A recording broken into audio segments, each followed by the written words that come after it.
আসসালামু আলাইকুম বন্ধুরা, রাজনীতি নিয়ে সামান্য একটু কথা বলবো। বাংলাদেশে রাজনৈতিক ব্যবসা হলো সর্বথেকে বড় ব্যবসা।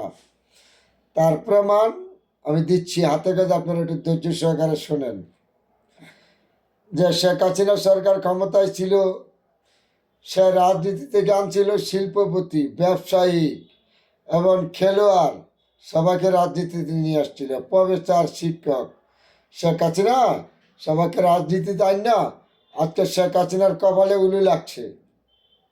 এটা হলো শুধু শেখ হাসিনার কপাল নিজেই পড়ছে। কারণ ইকেট আনছে, শিল্পপতি আনছে, বিচারপতি আনছে, তাদেরকে রাজনীতিতে কেন জড়াইছে। এটাই শেখ হাসিনা। তবে জেনে রাখবেন, যে হাল চাষ করতে পারে তারা হাল চাষ করার কাজ দিতে হবে, যে গাড়ি চালাতে পারে তারা গাড়ি চালাবার কাজ দিতে হবে। যদি কৃষি কাজ করে তারা গাড়ি দিয়ে দিলে নতুন করে মাথায় করে নিতে পারবে না। রাজনীতি যাই করে তাকে দিতে হবে রাজনীতি করার জন্য। তার প্রমাণ, শেখ হাসিনা পতন হয়েছে স্বৈরাচার। এখন আমাদের বাংলাদেশের সম্মানিত উপদেষ্টাগণ, ইন্নুস সাহেবের নেতৃত্বে বিভিন্ন উপদেষ্টাগণ দেশ চালাচ্ছেন।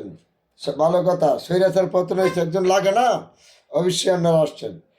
এইখানে আবার ছাত্র 15 বছর ধরে আন্দোলন করেছে, রাস্তাঘাটে গুজব, খুন, নির্যাতন, মারামারি, জেল হাজত কাটছে। বিএনপি, জামাত, বিভিন্ন ভিন্নমতের মানুষ, বিভিন্ন রাজনৈতিক দলের নেতা, তাদের খবর নাই। একদিনে দেশ স্বাধীন করে লেছে, তা করেই এখন বর্তমান দেশ। তারা যেখানে যায় যা বলে তাই করতে হবে, তাই না? গেল এটা। তারপরে এখন আবার তারা উপদেষ্টার ভিতর থেকে রাজনীতি করবে।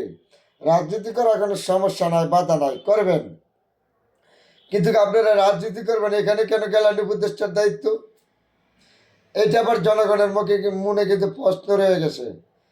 তাহলে জেনে রাখবেন, ৩,৫০০ মাইল দূরে থেকে তারেক যে দলটা পরিচালনা করে গেছে, আজও জনগণের পক্ষের দল, জনগণের পক্ষে কথা বলে। বিএনপি মহাসচিব থেকে ধরে নিম্নপন্ত মামলা হামলা খাতে খেতে মহাসচিবের, বিএনপির মহাসচিবের 265টা মামলা। মুক্তিযুদ্ধ একদম ছালাম, তার 177টা মামলা। আলাল চাপ 200-250 মামলা। নজরুল ইসলাম খান 120 মামলা।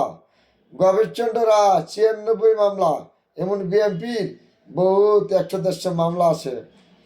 জানা রাখেন, 15 বছর আন্দোলন করতে যায় বিএনপি গুণ হয়েছে, খুন হয়েছে, নির্যাতন হয়েছে, জেল কাটছে।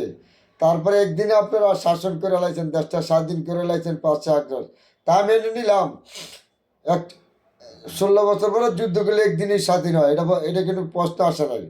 তাহলে আজকে আপনারা রাজনীতি করবেন, সম্মানিত ব্যক্তিরা, উপদেষ্টা পদে থেকে। এদেশের জনগণ এখানে প্রশ্ন রয়ে গেছে, কিন্তু জনগণের কাছে প্রশ্নের জবাব আছে। করবেন রাজনীতি, কোনো বাধা নাই। তাহলে বিভিন্ন রাজনৈতিক দলের বিভিন্ন ভিন্নমতের মানুষ দ্বারা নির্যাতিত হয়েছে এই 15 বছর, এটা কি করবেন আপনারা? তো আজকে 20,000 ছাত্র আহত নিহত হয়েছে, এগুলিও তো একটা প্রশ্নের ব্যাপার আছে। সুন্দর কথা, রাজনীতি করবেন, বাধা নাই, করেন। কিন্তু জনগণের কাছে প্রশ্ন রয়ে যাবে।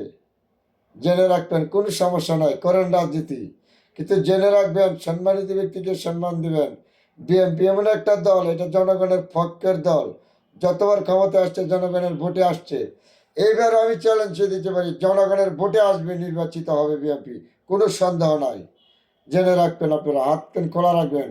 যত ষড়যন্ত্র, যত অত্যাচার, যত নির্যাতন হোক, ভোট হইলে বিএনপিকে ঠেকা রাখার মতন আল্লাহ পাক নিজে যদি একমাত্র রকমত করে, বিএনপিকে কখনো হারাইতে পারবে না।